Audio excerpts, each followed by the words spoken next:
The wind across Antarctica is a constant, lonely sound.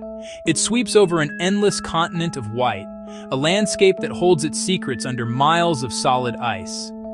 The sheer scale of this place can make a person feel impossibly small. Here, research stations are just tiny points of light and warmth against an unforgiving cold. Scientists come to this remote world to study the past, to read the history of our planet, locked deep within the ice. They observe the weather, the atmosphere, and the slow, grinding movement of glaciers. They believe they are alone in this frozen desert, but the ice keeps its own counsel. In the deep winter of 2024, a team at a remote seismic station noticed something unusual. Their work was quiet, methodical, and highly classified.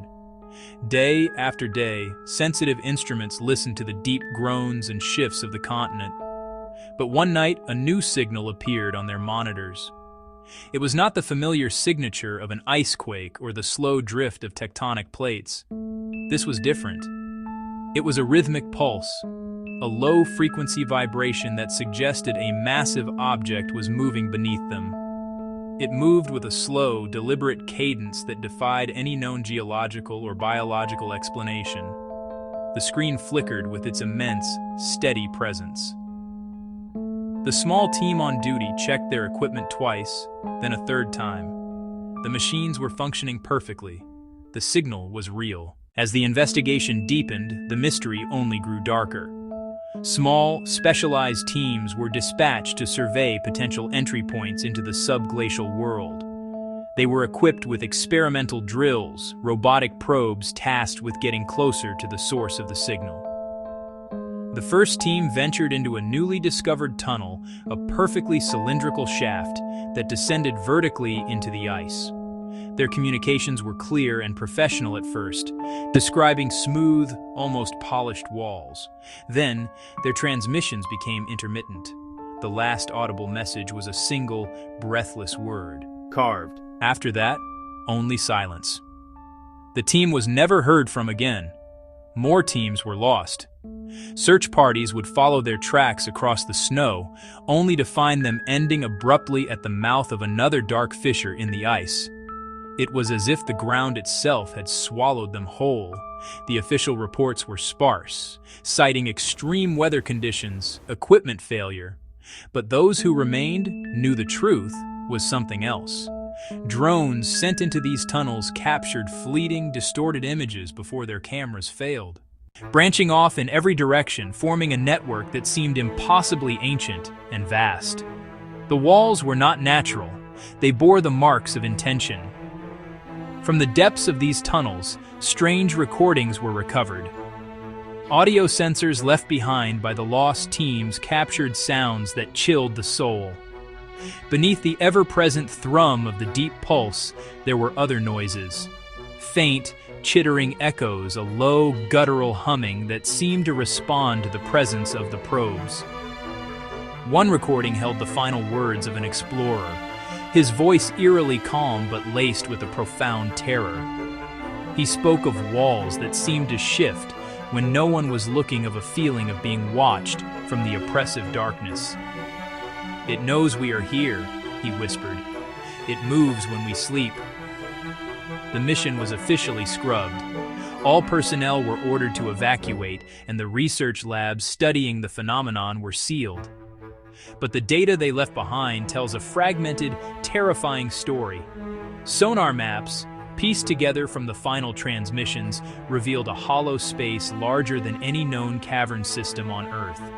Within this void, the signal originated from a single, colossal mass that moved along a predictable path like a sentinel patrolling its domain. Or the ice. It failed because it found something that should not exist. The order to abandon the forward research stations came suddenly. It left no time for packing or proper shutdown procedures. In the wake of the evacuation, a stark and eerie silence fell over these outposts of human endeavor. Drones flying over the sites months later would film scenes frozen in time. A half-finished game of chess sat on a table in a common room. Coffee mugs, still holding the dregs of their last use, rested on control consoles. Doors were left ajar, swinging gently in the wind, offering a glimpse into a world abandoned in a hurry. The sense of precipitous flight was everywhere. In one of the main labs, charts and notebooks were scattered across the floor as if dropped in a moment of panic. On a large wall map of the subglacial topography, someone had drawn a series of lines in red marker. These lines converged on a single point deep beneath the Amory ice shelf, a region designated as geologically stable and unremarkable. This location did not correspond to any known feature, it was simply a blank space on their maps. Arrows pointed to it with a desperate urgency. A hastily scrawled note in the margin read, "It is not rock. It is not ice." The remote cameras and sensors that were left active continued to transmit data painting a picture of an empty landscape.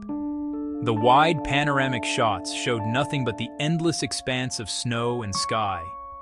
But occasionally, a low-level camera positioned near one of the sealed tunnels would capture something inexplicable. A dark seam would appear on the ice sheet, a long, thin crack that had not been there hours before. From the mouth of these new fissures, a sound could sometimes be detected, a low, resonant drumming that matched the pulse. The mood among the scientists who analyzed this data from afar was one of quiet dread. The official explanation remained a series of cascading geological events, but no one truly believed it. The patterns did not fit. The synchronized failure of equipment, the disappearance of entire teams, the unnatural corridors, it all pointed to a single, unthinkable conclusion. The evidence suggested they had not merely discovered something, they had disturbed it. The slow, rhythmic pulse from beneath the ice seemed to be growing stronger, its beat more insistent, as if something had been awakened from a long, deep slumber. Among the sealed records, classified files, one document stands out.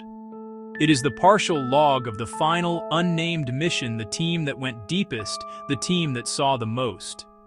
The fragmented entries speak of descending into a place where the laws of our world began to fray. They describe finding a vast, hollow space. The air was unnaturally warm. The ice above glowed with a faint, internal luminescence. The last coherent entry is a single, chilling sentence scrawled by a trembling hand. It does not offer an explanation. It offers a confession. We now believe it was never truly asleep. Today, the entire sector is a restricted zone. The stations sit empty, slowly being buried by the snow. The cameras continue to roll their lenses, capturing the silent, white landscape day after day. Recordings, data logs locked away in secure archives, studied by a handful of people who no longer sleep soundly. The truth they guard is not a simple one. It is a puzzle with most of its pieces missing. Every new fragment only makes the picture darker, more terrifying. The deeper one goes into this story, the less one truly knows. This is not a tale that offers closure, no monster to be revealed, no final battle to be won. It is simply a slow, inexorable descent into a cold and profound darkness. It leaves us with the quiet, persistent hum of the unknown. The sonar screens still show a shadow moving in the deep. We can look at the maps, we can read the logs, but the silence from that frozen continent is louder than any answer we could hope to find. The ice keeps its secrets well. The story ends, but the feeling does not. It lingers like the cold.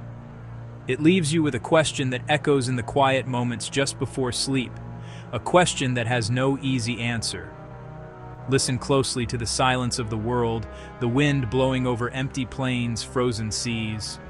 What else is moving, deep beneath the surface, waiting patiently in the dark for us to find it?